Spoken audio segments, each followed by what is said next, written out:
Nous sommes toujours dans cette série Valeurs. Nous y sommes toujours parce que vous m'avez autorisé dimanche dernier une dérogation.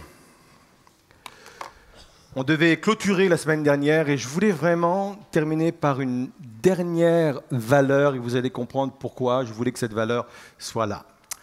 On va parler ce matin et on va clôturer cette série par la valeur du respect. Sans jouer au vieux moralisateur qui a constamment un regard négatif sur la société, nous sommes tout de même obligés de reconnaître qu'on ne respecte plus grand-chose. Le respect est sans doute en voie de disparition. Il suffit d'aller sur les réseaux sociaux, de voir comment les personnes se parlent, échangent leurs propos. C'est parfois extrêmement violent. Il y a des propos haineux, il y a beaucoup de choses qui peuvent nous déstabiliser. Il suffit d'écouter la classe politique, il suffit d'écouter les leaders d'influence, et on s'aperçoit que même dans des débats, on peut avoir une opinion différente, mais c'est hyper compliqué de respecter l'autre dans son opinion, de respecter l'autre dans sa couleur politique, de respecter l'autre dans ses idées. Et il y a beaucoup d'échanges comme ça qui sont extrêmement violents. Que dire du respect de l'autorité en général, que ce soit les professeurs, que ce soit la police, que ce soit la justice, bref. Je pense ne pas exagérer pour dire qu'on a vraiment un problème dans notre pays, peut-être même dans notre monde, avec la notion, la valeur du respect. Si je voulais vraiment y ajouter cette valeur pour clôturer cette série sur les valeurs, c'est parce que je remarque, quand je lis la parole de Dieu, qu'il y a deux choses qui sont très importantes aux yeux de Dieu. Que ce soit dans l'Ancien comme dans le Nouveau Testament, et ces deux choses essentielles, c'est mon comportement à l'égard de Dieu et mon comportement à l'égard de mon prochain. Pour y lire de la Genèse à l'Apocalypse, c'est comme un fil conducteur, deux choses essentielles qui préoccupent Dieu, comment je vais me comporter à son égard et comment je vais me comporter à l'égard de mon prochain. D'ailleurs, quand vous prenez les 10 commandements remis à Moïse, quand vous regardez ces 10 commandements, vous pouvez voir d'une façon très claire deux catégories. Une catégorie de commandements qui sont comment je dois me comporter à l'égard de Dieu et une autre catégorie de comportements, comment je dois me comporter à l'égard de mon prochain. Même dans le Nouveau Testament, on est allé voir Jésus et on lui a dit « Pour toi, quel est le plus grand commandement ?» Et la question était le plus grand des commandements parmi les 613, parce qu'il y a 613 commandements qui sont là, établis dans la loi du judaïsme. Et Jésus, il répond avec cette synthèse. Tout d'abord, tu aimeras le Seigneur ton Dieu de tout ton cœur, de toute ton âme. Donc mon comportement à l'égard de Dieu. Et il ajoute ton prochain comme toi-même. Et encore une fois, les deux rails sont là, les deux préoccupations de Dieu sont là. Et même dans ce dernier commandement que Jésus va résumer, il y a le respect envers Dieu, tu aimeras Dieu, le respect envers son prochain, tu l'aimeras ton prochain, comme toi-même, le respect envers soi-même également. Et on le verra ensuite. Alors je vous demande d'aborder ce sujet, non pas en mode « Ah, pasteur, il était temps que vous apportiez ce sujet, parce que vous ne pouvez pas imaginer à quel point on me manque de respect. À quel point les gens se comportent mal avec moi. » Mais je voudrais que plutôt qu'on aborde ce sujet avec cette approche, le respect avant de l'exiger des autres, il faut l'exiger de soi-même. On est d'accord ? On repart à zéro, on l'aborde dans ce sens-là. On va commencer par répondre à cette question. Pourquoi le respect est important aux yeux de Dieu? Pourquoi? Pourquoi Dieu veut que je respecte surtout mon prochain? Pourquoi? On va surtout voir ça. Pourquoi il veut que je respecte mon prochain? Pourquoi? À cause du divin que Dieu a placé dans chaque humain. Je répète, à cause du divin que Dieu a placé dans chaque humain. On va lire le psaume 5, ou plutôt psaume 8, versets 5 et 6. Et le psalmiste est en pleine admiration par rapport à la place que Dieu a donnée à sa créature qu'est l'homme. Il dit, qu'est-ce que l'homme pour que tu en prennes soin? Et qu'est-ce qu'un être humain pour qu'à lui tu t'intéresses? Pourtant, tu l'as fait de peu inférieur à Dieu, tu l'as couronné d'honneur et de gloire. J'ai fait souligner volontairement le mot honneur et gloire parce que ce mot-là, il peut être désigné par un mot hébreu qui veut dire kavod. Et kavod veut dire également respect. Kavod veut dire également dignité. Kavod, on l'a vu il y a quelque temps, veut dire également poids. Et l'homme, inspiré par le Saint-Esprit, le psalmiste inspiré par le Saint-Esprit, dit « Dieu m'a créé, mais il ne m'a pas créé comme un animal. Je ne suis pas au même niveau qu'un animal. Il m'a créé, il a créé l'être humain et il a mis en lui du divin. Il a mis en lui de la gloire, de l'honneur, de la dignité, du respect. Même si le péché est venu tout détériorer. Même si à cause de cela, l'homme est inférieur à sa destination. C'est justement ce que veut dire le mot péché. Le mot péché veut dire rater le but, rater sa destination. Même si, effectivement, l'homme que Dieu a créé ne ressemble pas à ce que nous sommes aujourd'hui. Néanmoins, malgré cela, il y a toujours dans tout être humain du divin. Parce que Dieu a créé l'homme à son image. Ça veut dire qu'il a mis dans l'homme beaucoup de divin. C'est vrai pour les enfants de Dieu, mais c'est vrai pour toutes les personnes même qui le blasphèment. Il a mis dans l'homme du divin. Et c'est à cause de cela que j'ai cette responsabilité que Dieu veut que je puisse respecter mon prochain. Dieu ne supporte pas l'humiliation dans laquelle est tombée une personne et l'indifférence de ceux qui pourraient le relever. Quand Dieu voit qu'il y a quelqu'un qui a perdu sa dignité, qui est dans l'humiliation, qui est dans une situation qui le désavantage, Dieu ne supporte pas qu'on puisse voir une telle situation et qu'on reste indifférent à cette situation. C'est pour ça que le respect, ce n'est pas seulement le respect qu'on me doit, c'est le respect que je dois surtout à celui qui a perdu sa dignité et qui est tombé bien bas.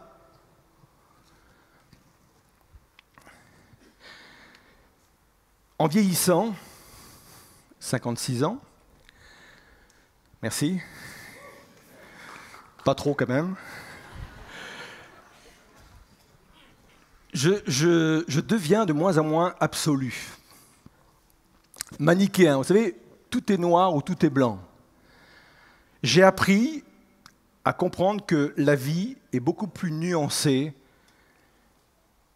qu'on pense, surtout quand on est jeune. Et c'est vrai par rapport à l'histoire, et c'est vrai même par rapport à l'histoire biblique. J'étais étonné, pourquoi je vous dis ça? J'étais étonné de voir qu'il y avait des défenseurs de Caïn. Vous savez, Caïn, c'est l'enfant d'Adam et Ève, Caïn et Abel. Et j'ai appris qu'il y avait des défenseurs de Caïn. Moi, je pensais que Caïn, c'était un mauvais, Caïn, c'était un perdant, Caïn, c'est quelqu'un qui n'a rien compris et que Dieu l'a écarté comme cela. Alors, je me suis intéressé, je me suis dit, tiens, pourquoi y aurait-il des défenseurs de Caïn? Vous vous souvenez de l'histoire? Caïn et Abel ont eu le désir d'offrir à l'Éternel une offrande. Et voilà ce qui est dit, Genèse 4, verset 4. Abel, de son côté, en fit une des premiers-nés de son troupeau et de leur graisse. L'Éternel porta un regard favorable sur Abel et sur son offrande, mais il ne porta pas un regard favorable sur Caïn et sur son offrande. Caïn fut très irrité et son visage fut abattu. Est-ce qu'on peut se mettre quelques instants à la place de Caïn? Il est désavoué. Il est désapprouvé. Il vit une véritable humiliation. Il vit un déshonneur. Et on comprend très bien, comme le dit la Bible, qu'il est dans l'abattement. Pas uniquement son visage, mais son être intérieur s'est écroulé. Il est dans l'abattement. Il a perdu sa dignité. Il a perdu son honneur parce qu'ils se sont jugés de Dieu. Et les défenseurs de Caïn disent qu'Abel est coupable. Il est coupable de ne pas avoir été vers son frère afin de le relever de son état. Abel est coupable d'avoir ignoré l'état de son frère. Certes, l'Éternel va parler à Caïn en lui disant « Reste pas dans cet état-là. Il faut que tu relèves ton visage, il faut que tu relèves ta tête, il faut que tu relèves. Sinon, le péché se couche à ta porte et je ne sais pas ce que ça va devenir. » Certes, Dieu lui a parlé à Caïn, mais Abel, n'avait-il pas une responsabilité aussi? Oh, je sais que ça bouscule là. Je sais qu'on n'a peut-être pas vu la Bible comme ça, on n'a pas lu forcément la Bible comme cela, mais j'aimerais vous dire que moi, je veux me laisser interpeller par cette approche-là. Et d'ailleurs, quand malheureusement Caïn va tuer son frère Abel et que Dieu va demander des comptes à Caïn sur Abel, il va répondre « Mais suis-je le gardien de mon frère ?» Et là, on comprend mieux peut-être pourquoi il dit cela. Il peut dire cela, mais tu m'interpelles sur mon frère, mais je ne suis pas le gardien de mon frère comme il n'a pas été mon gardien non plus. Ça vous parle ? Moi, ça m'interpelle. Quelle que soit la personne qui entre dans ce lieu,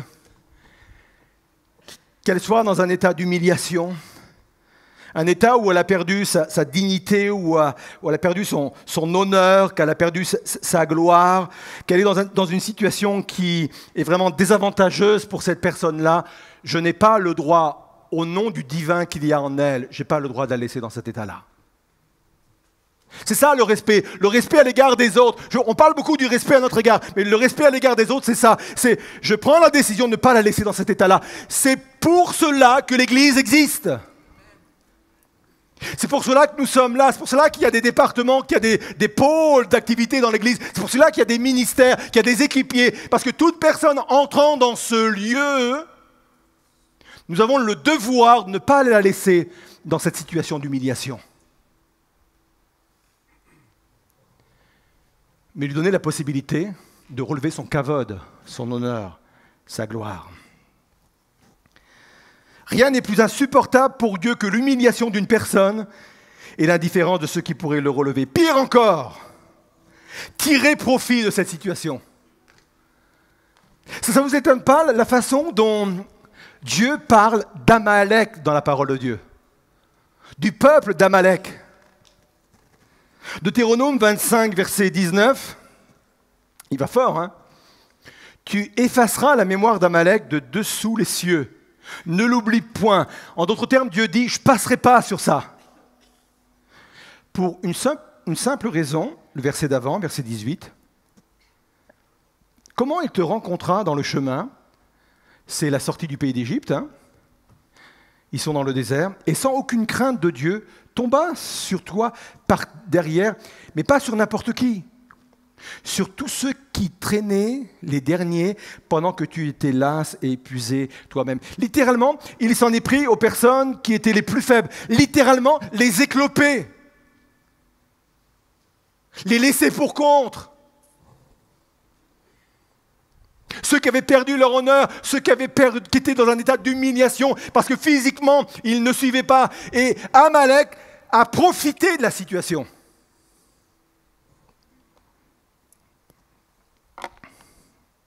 Et ça, Dieu dit, je ne laisse pas passer. Je ne laisse pas passer. Non seulement je ne supporte pas quand quelqu'un est dans l'humiliation et qu'il n'y a personne pour le relever, mais je ne supporte pas qu'on profite de l'humiliation de quelqu'un. Il dit, c'est fort, hein?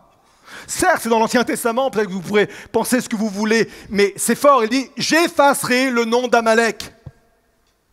Je ne veux plus qu'on en parle, parce qu'il a profité de la situation. Je ne sais pas si vous aviez envisagé le respect sous cet angle-là, mais ça nous remet quand même en question. Mieux encore, on y va par degrés, hein, parce que j'y vais, parce que je sais que vous allez fuir sinon. Dieu réclame notre respect même à l'égard de nos ennemis. Waouh! Exode 23, verset 5. Alors, le contexte, il est marrant. Bon, il est marrant, entre guillemets. Si tu vois l'âne de ton ennemi succombant sous sa charge et que tu hésites à le décharger, entre guillemets, Dieu dit, n'hésite pas, tu l'aideras à le décharger. Alors, succombant, un âne peut succomber par le bas comme par le haut. Je m'explique, vous allez voir la vidéo, plutôt pas la vidéo, mais la diapo. D'où l'expression, il ne faut pas trop charger la mule, hein, d'accord?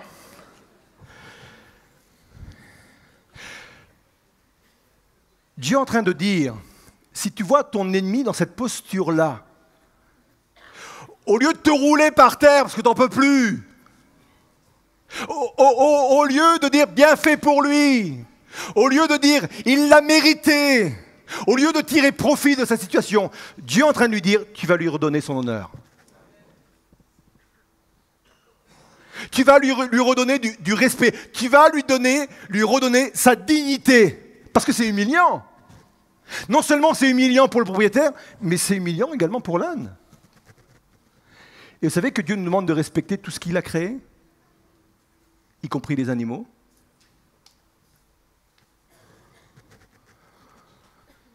Redonne à ton ennemi, si tu le trouves, si tu le croises dans cette situation-là, redonne à ton ennemi la dignité qu'il vient de perdre. Voilà jusqu'où Dieu considère le respect.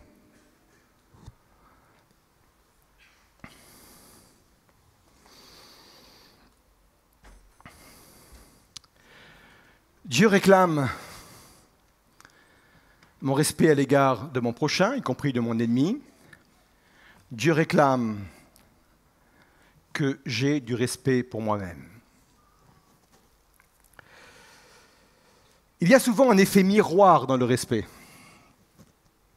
On dit souvent on ne respecte que les personnes respectables. Pas tout à fait. La preuve, c'est même quand on juge qu'elles ne sont pas respectables et qu'on les classe dans nos ennemis, il faut leur donner la dignité.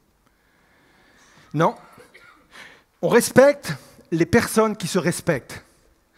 Prenez cela comme un principe même biblique, comme une loi biblique. Il y a des personnes peut-être qui pensent qu'on les piétine, peut-être qu'il y a des personnes qui pensent qu'on leur manque de respect. Prenez ça comme un principe biblique, comme une loi. On respecte les personnes qui se respectent. Bien sûr, je vais étayer. Le respect de soi vient avec la prise de conscience de qui je suis. Quand Dieu me permet d'avoir la révélation du divin qu'il y a en moi, je peux vous dire que ça change beaucoup de choses sur le regard que j'ai de moi. Mais qu'en plus, je réalise que par Jésus-Christ, par la venue de Jésus-Christ à la croix, par sa mort et sa résurrection, par le fait de venir à lui, de m'offrir à lui, il vient restaurer, il vient relever le divin initial que Dieu avait placé en moi et qu'il me donne une vraie identité en Christ. Je peux vous dire qu'à partir de ce moment-là, le kavod, la gloire, l'honneur, le respect, la dignité qui est en moi prend le dessus. Ce n'est pas une affaire extérieure, ce n'est pas ce que les autres disent de moi, ce n'est pas ce que les autres pensent de moi, ce n'est pas le nombre d'amis, ce n'est pas mon métier, ce n'est pas mon environnement, ça vient de l'intérieur. C'est ce qui donne du poids à l'intérieur. Il y a un exemple dans la parole de Dieu, c'est celui de David. Vous savez, à un moment donné, l'arche de l'Éternel, qui est le symbole de la présence de Dieu, a été capturé par l'armée ennemie. C'était comme un trophée de guerre quelque part. Je passe sur les détails, mais à un moment donné, le peuple hébreu, David, comme roi, récupère l'arche. Et c'est un moment de fête, c'est un moment de joie, c'est un moment de gloire. Et David va retirer ses vêtements royaux et il va danser. Il va danser, il se met au même niveau que le peuple. Et il danse devant l'arche parce qu'il est heureux. Il danse surtout devant l'Éternel. Il est heureux de vivre ces instants avec le peuple. Alors il rentre à la maison, naïvement, j'allais dire. Et tellement béni de ce qu'il a vécu, il veut aussi bénir sa maison. 2 Samuel 6, verset 20, David rentra chez lui pour bénir sa maisonnée. Alors Michal, sa femme, fille de Saül, sortit à sa rencontre et s'exclama « Ah, vraiment, le roi d'Israël s'est couvert d'honneur. » C'est de l'ironie, hein. Il s'était exhibé à demi-nu. Il avait simplement retiré ses habits royaux, il avait gardé quand même une tunique, hein, aux servantes de ses serviteurs, comme aurait pu le faire un homme de rien. En d'autres termes, Michal est en train de dire à son mari, si tu crois que c'est comme ça qu'ils vont te respecter, tu t'es déshonoré devant le peuple. Tu t'es abaissé au même niveau que tes serviteurs et tes servantes, et même de leurs propres serviteurs et servantes. Si tu crois qu'à partir de là, tu vas avoir de l'honneur en tant que roi, du respect en tant que roi, tu te trompes. C'est le discours de la femme de David. Et David a une réponse extraordinaire.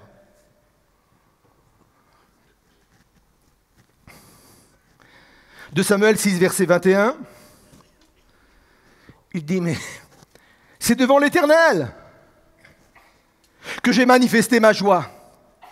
Lui qui m'a choisi de préférence à ton père et à toute sa famille pour m'établir comme chef d'Israël, son peuple. En d'autres termes, il est en train de dire, mais le respect, c'est pas par mon comportement devant mon peuple. Le respect, c'est dû au fait que je sers l'Éternel, je le loue, je l'adore, il habite pour moi, je le sers avec sa force qu'il me donne. C'est pour ça que je danse devant lui. Voilà tout le discours qu'il dit à sa femme. C'est ça qui donne du respect. C'est la prise de conscience du divin qui est en nous.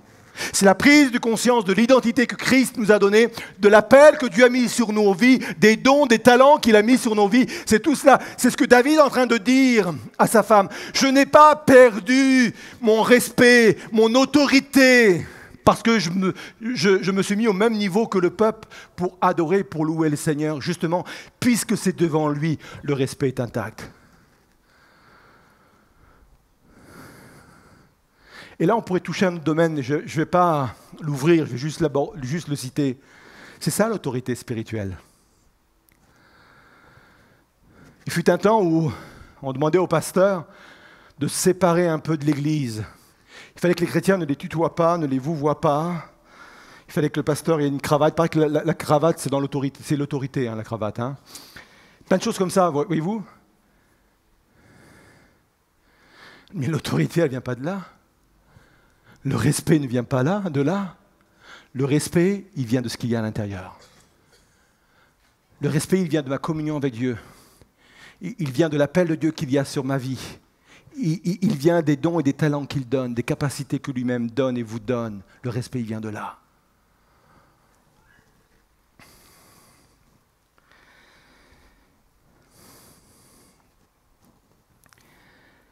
Je voudrais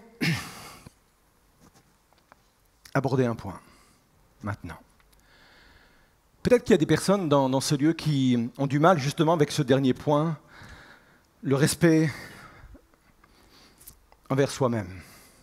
Et c'est déterminant pour se faire respecter des autres, et c'est déterminant aussi pour peut-être avoir une conception du respect à l'égard des autres. Peut-être qu'il y a des personnes qui ont du mal à se respecter soi-même. Parce qu'il n'y a pas cette révélation, il n'y a pas cette prise de conscience du divin qu'il y a en vous. Mais peut-être également parce qu'il y a des blessures en vous qui fait que c'est tellement à vif, parce qu'on vous a tellement manqué de respect, on vous a tellement piétiné dans la vie, qu'aujourd'hui, c'est hyper compliqué d'avoir un regard positif sur soi-même et avoir le respect de soi-même. Première chose,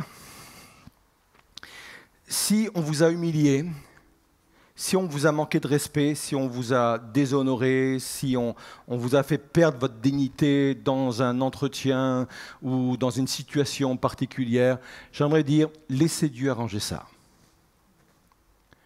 Il y a quelque temps de cela, quand on a parlé de l'honnêteté, je vous ai parlé d'une loi qui s'appelle la loi de la rectification. Quand il y a une injustice, quelle qu'elle soit, Dieu la répare. Je vais donner un texte biblique sur lequel on peut s'appuyer pour cela. C'est vrai pour toute injustice. Au lieu d'aller à la vengeance, laissez Dieu appliquer la loi de la rectification et c'est lui-même qui va rétablir les choses. Mais en attendant, c'est important au fond de soi-même d'être aussi guéri et délivré de cette difficulté de se respecter soi-même. Et je prie pour qu'il y ait cette révélation du divin en vous. Je sais que par mes arguments, je sais que par mes paroles, je sais que par cette prédication, je ne peux rien faire. Je sais, mais je sais une chose, c'est que le Saint-Esprit peut le faire en vous. Le divin qui est là dès le début, dès la création, dès le jardin d'Éden, mais le divin aussi qui est relevé, qui est restauré, parce que Christ est venu accomplir cela dans ma vie par sa mort et sa résurrection. Ça, c'est quelque chose d'extraordinaire dans la vie de quelqu'un. Alors, on va rester encore ensemble. Je vais vous demander de vous lever à votre place, je vais conclure. Et je voudrais qu'on puisse vivre vraiment un temps d'introspection par rapport à ce que nous venons de partager. Je comprends que le respect, c'est quelque chose de très important pour Dieu. Le respect que je lui dois tout d'abord. Le respect que je dois aux autres. Je dois à mes parents. Que je dois à mes supérieurs. Que je dois à mes enfants. Mais le respect envers soi-même est également extrêmement important. Et je souhaiterais que ce matin, plusieurs soient rétablis dans leur dignité intérieure. Soient rétablis dans le regard qu'ils ont d'eux-mêmes, le respect qu'ils ont d'eux-mêmes. Je voudrais que plusieurs vivent ce matin cette révélation, cette prise de conscience du divin qu'il y a en eux. Si vous avez déjà vécu la nouvelle naissance, si vous êtes déjà enfant de Dieu, si Christ habite déjà en vous, je prie pour que les yeux tout à nouveau s'ouvrent et vous puissiez réaliser, peut-être que vous aviez réalisé au début de votre conversion, réaliser que ce que vous êtes en Christ, ce que vous êtes devenu en Christ, ce poids qu'il y a en vous, ce kavod qu'il y a en vous, cet honneur qu'il y a en vous, cette dignité que Dieu a placée en vous par Jésus-Christ. Mais je prie également pour ceux et celles qui n'ont jamais fait une démarche de foi vis-à-vis de Dieu et qu'on pourrait appeler de salut. Je prie, et je crois que le Saint-Esprit est en train de le faire, qu'il révèle au plus profond de votre cœur cette marque divine qu'il y a au-dedans de vous. Même si vous êtes loin de Dieu, même si vous êtes même rebelle à Dieu, peu importe, cette marque divine est en vous parce que Dieu vous a créé à son image. Maintenant, ce divin en vous peut prendre de plus en plus d'ampleur. Et c'est ce qui va vous donner du poids intérieur. C'est ce qui va vous donner de la gloire intérieure, de l'honneur intérieur. C'est ce qui va vous donner de la dignité intérieure. Et votre regard va changer sur vous-même et sur les autres. Peut-être qu'il y a des personnes aussi qui ont été blessés parce qu'on les a méprisés, parce qu'on les a piétinés, déshonorés, désavoués. Et il y a des blessures intérieures. Au premier culte, je parlais des personnes qui ont subi parfois des pervers narcissiques et qui, à cause de cela, ont connu toutes sortes de blessures intérieures qui font qu'aujourd'hui, ils n'arrivent plus à se respecter eux-mêmes. Je crois également que dans ces instants, Dieu est capable de restaurer votre honneur. Dieu est capable de restaurer votre dignité. Je crois qu'il est capable de créer et de déposer en vous un poids de gloire, un poids d'honneur. Que je sois né de nouveau, mais que j'ai perdu cette conscience du divin en moi, de mon identité en Christ, que j'ai besoin de le retrouver, vous pouvez répondre à cet appel en venant sur le devant. Que je sois là peut-être pour là où les premières fois, sans avoir fait de démarche, de me donner totalement à Dieu, j'ai besoin de réaliser qu'il y a en moi un poids de gloire que Dieu a déposé, qu'il veut encore déposer bien plus que je peux imaginer en vivant un retour vers Dieu, en vivant une démarche de foi vers Dieu. Venez sur le devant. S'il y a des personnes qui ont été bafouées, s'il y a des personnes qui ont été maltraitées, s'il y a des personnes qui ont été déshonorées et qui aujourd'hui ont un mauvais regard sur elles-mêmes, venez sur le devant.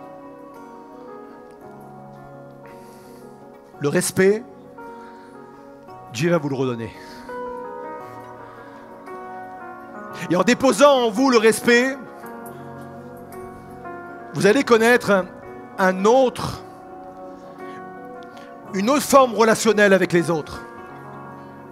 Parce que le respect dépend du respect que j'ai de moi-même.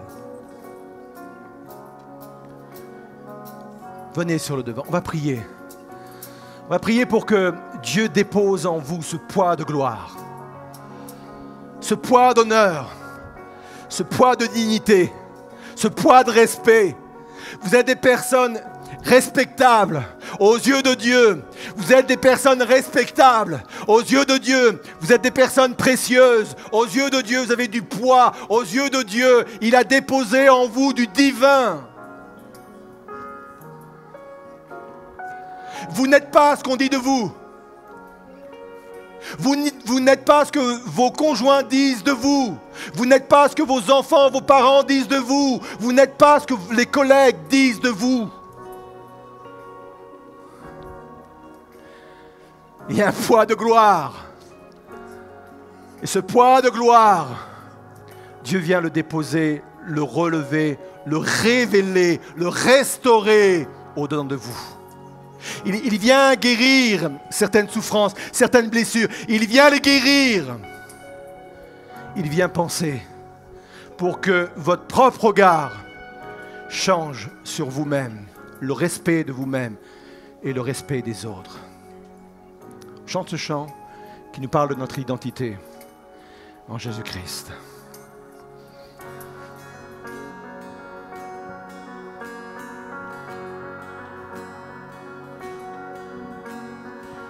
Qui suis-je pour que le roi des cieux m'ouvre ses bras?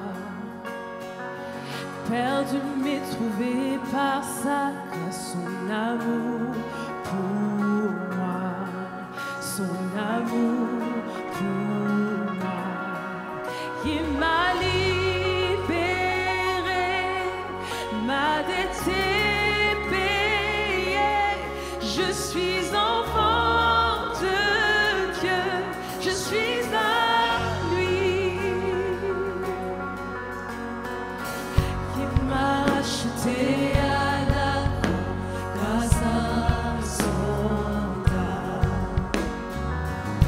J'étais à du péché, mais il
enfants de Dieu.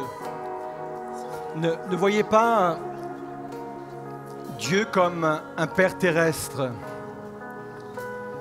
Peut-être que vous avez eu un père imparfait. Peut-être que vous avez eu un père méprisant.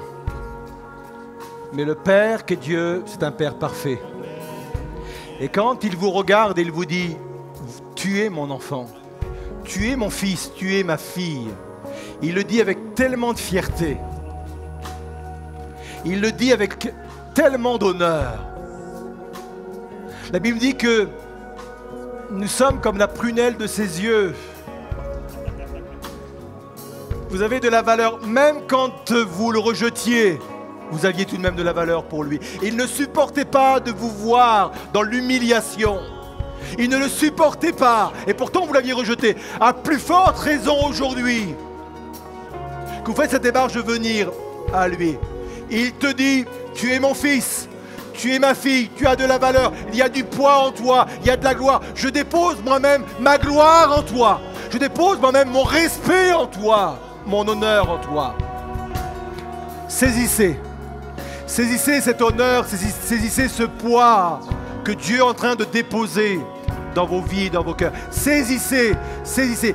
Dites au Seigneur, j'accepte ce poids de gloire que tu déposes en moi. J'accepte ce respect que tu mets sur moi. J'accepte cette dignité que tu déposes en moi. Et je proclame, je suis enfant de Dieu. Je suis fils de Dieu. Et affranchi, en toi je sais qui je suis. Tu es pour moi, pas contre moi.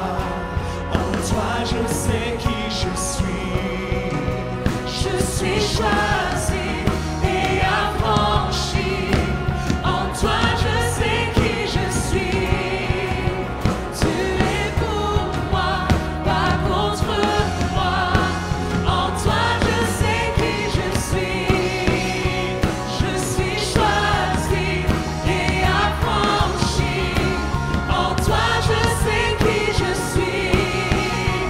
Tu es pour moi, pas contre moi. En toi je sais qui je suis. Je suis choisi et affranchi. En toi je sais qui je suis. Tu es pour moi, pas contre moi. En toi je sais qui je suis. En toi je sais qui je suis. En toi je sais qui je suis. Il m'a libéré, ma dette est payée. Je suis enfant de Dieu. Je suis ami et dans sa maison j'ai trouvé ma place. Je suis enfant de Dieu. Je suis ami. Amen. Vous pouvez repartir à vos places et on va, pendant que vous repartez à vos places, on va reproclamer, à travers de cette strophe, qui nous sommes en Jésus-Christ. Ne laissez aucune parole retirer ce que Dieu a mis dans votre cœur ce matin. Ne laissez aucune situation retirer ce que Dieu a mis sur votre cœur. Et à chaque fois que vous aurez des pensées contraires qui vont faire, qui peuvent donner l'impression que vous avez perdu du respect, que votre regard va changer sur vous-même, repoussez ces pensées-là et proclamez qui vous êtes en Jésus-Christ. Vous êtes enfant de Dieu, fils et fille du Dieu puissant. Il y a un divin en vous et ce divin, Dieu le respecte. Je suis choisi et affranchi. En toi je sais qui je suis.